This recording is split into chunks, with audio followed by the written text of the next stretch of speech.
Hi everyone, I'm Chris, and today I'm presenting to you an oral presentation on online disinhibition effect.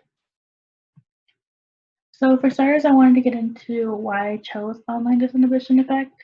I feel like I grew up in a time where social media or the internet really wasn't as prevalent as it was now.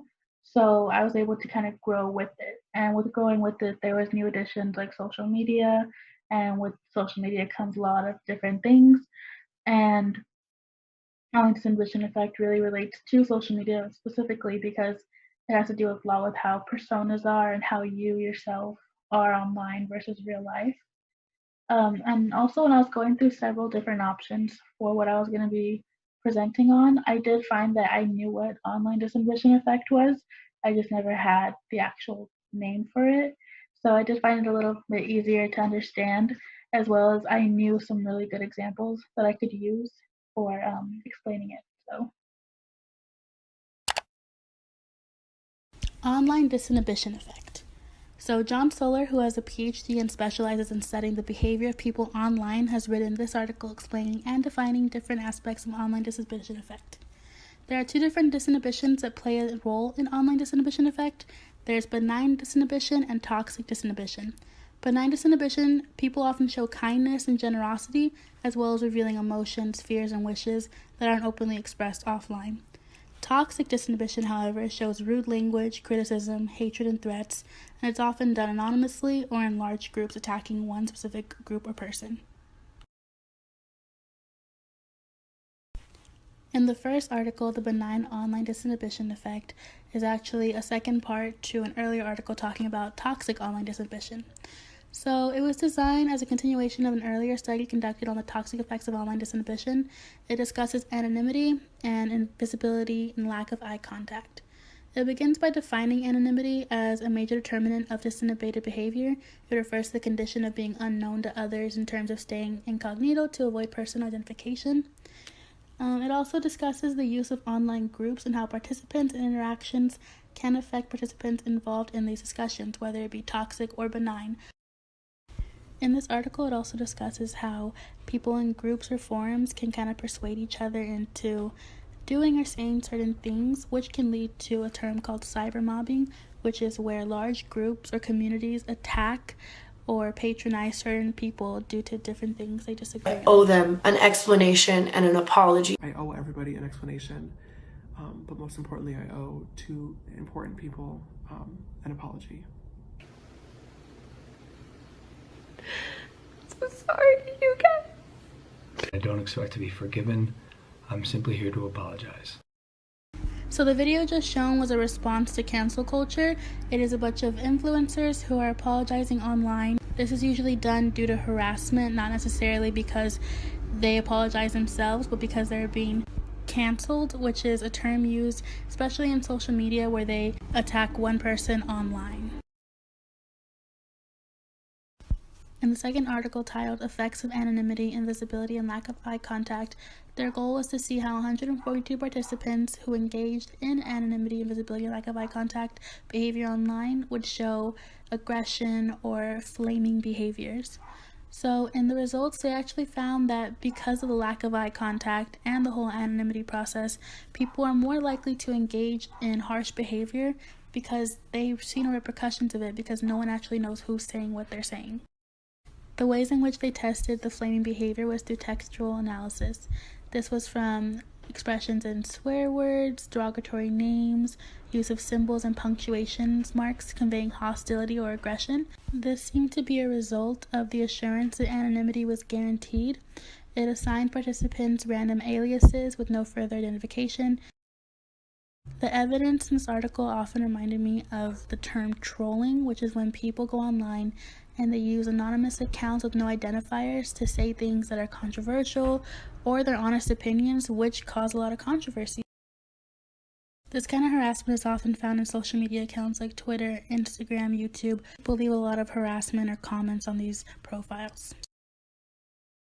The idea of trolling refers back to the second article by how it showed the results that people who have no identifiers in their profiles or accounts can feel free to say or do whatever they want online because there's no way they can say who it was and they can't be punished for it.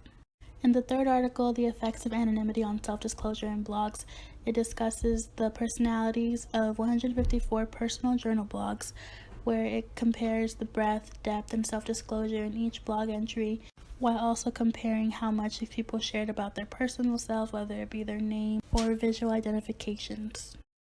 Within 72 hours of publishing the first night, it had garnered 184,265 notes.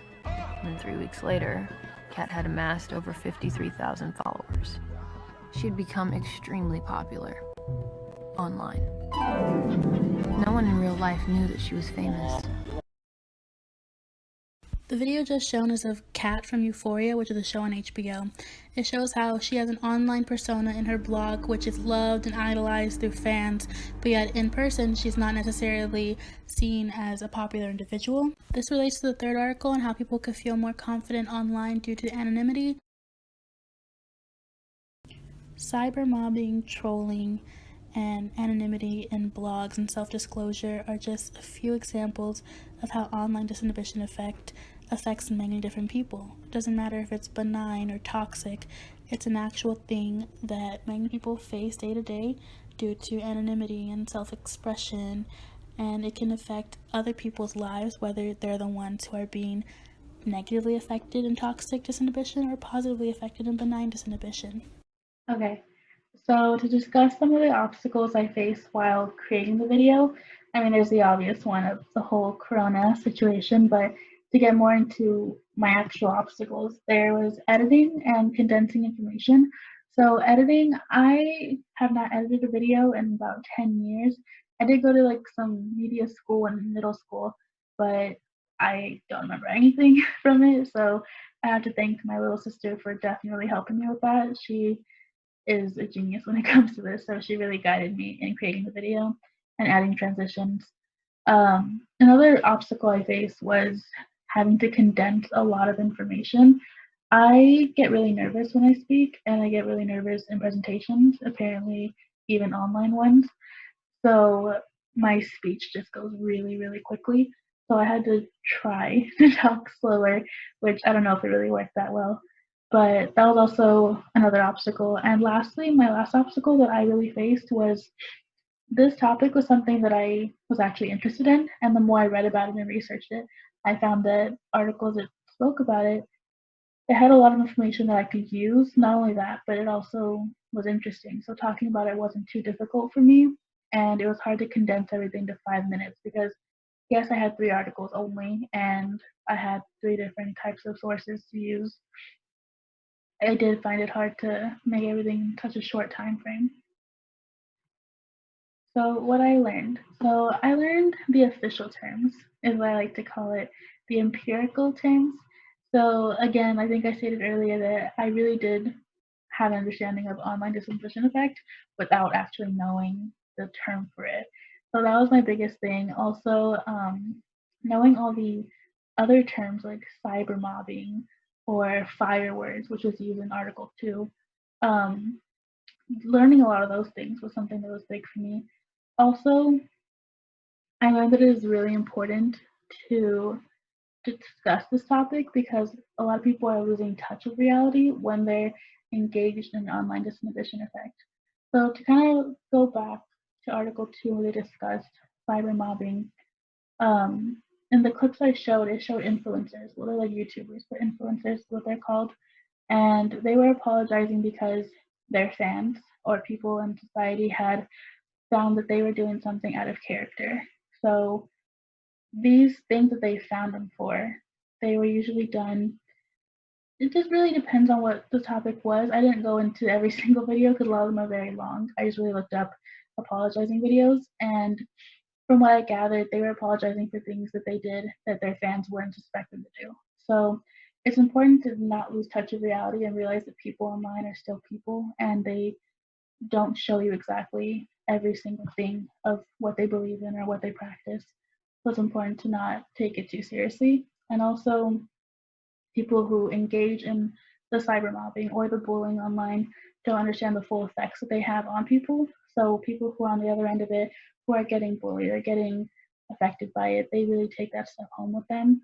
And it's not just an online thing. They can't just simply close their laptop or turn off their phone. These things actually stay with them. It was important to kind of remember that too.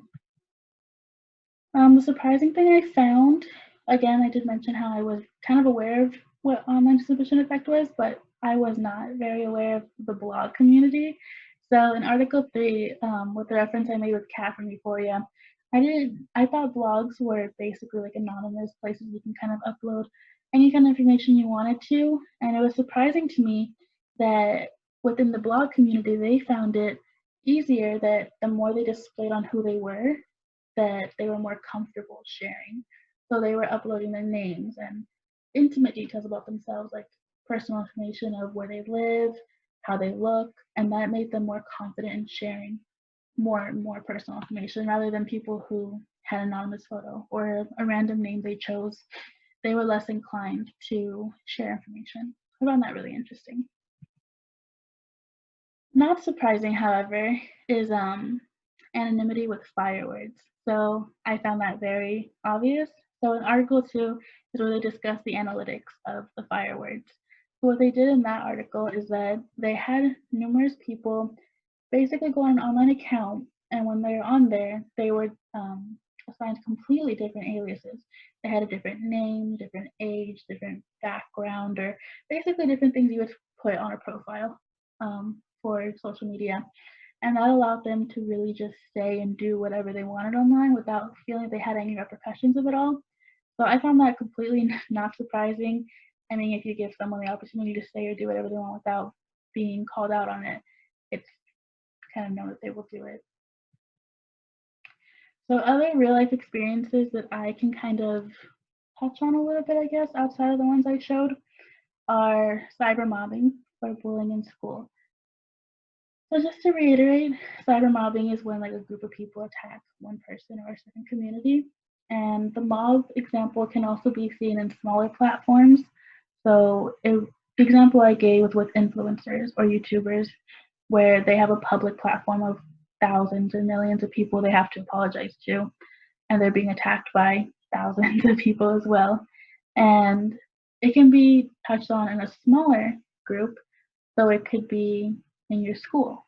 So maybe there's someone getting bullied online by a large group of people who are anonymous or non anonymous, but it's the same thing, whether it be a larger group or a smaller group.